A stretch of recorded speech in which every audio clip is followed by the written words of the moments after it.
The sun had already begun its slow descent into the Arabian Sea, bleeding hues of orange and crimson across the sky, as we stood at the edge of Cabo de Rama Fort. A gentle wind whispered through the ancient ruins, brushing past her hair, teasing my thoughts. It was our first date, though it didn't feel like one.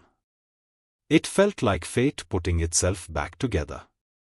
We talked for hours, sometimes in words, mostly in silence. Time surrendered to us that day. But even time has its depths, and soon the evening thickened into dusk. With a quiet reluctance, we began our drive back in my white Swift, the silence no longer comfortable, just heavy. She held my hand while I drove, her fingers tracing unseen promises across my skin. That touch wasn't casual. It was a declaration. Somewhere along the coastal road, I pulled over, not because the road demanded it, but because my heart did. That's when it happened, the first hug. Her warmth against me didn't just melt the chill of the Goan breeze, it melted years of solitude I never knew I was carrying. My arms wrapped around her as if they always had. And then, the first touch. Not lustful. Sacred. Fingers meeting in reverence.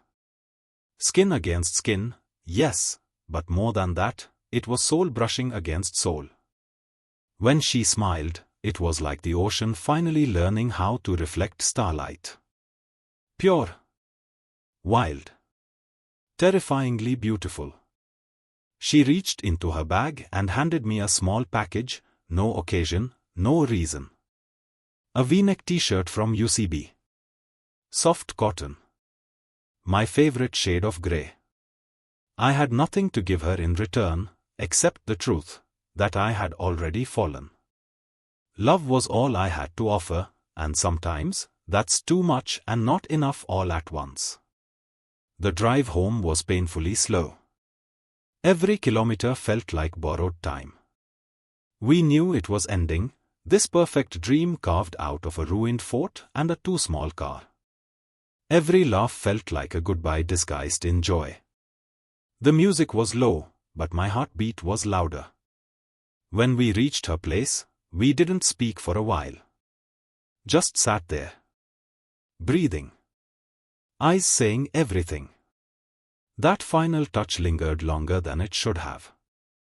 Her palm on my cheek. My thumb brushing a strand of hair off hers. Her eyes, my God, her eyes. As if she was trying to remember me with every blink. And then, just before stepping out, she looked back. That last eye contact. A lifetime in a second. My heart was pounding. Not out of fear, but reverence. For her. For what we were building. For the way she made something as fragile as love feel invincible. I gave her nothing but love. And she gave me a moment that would echo in my chest long after that night was over. Because some first dates never really end. They haunt you. They save you. And sometimes, they begin the greatest story you'll ever live.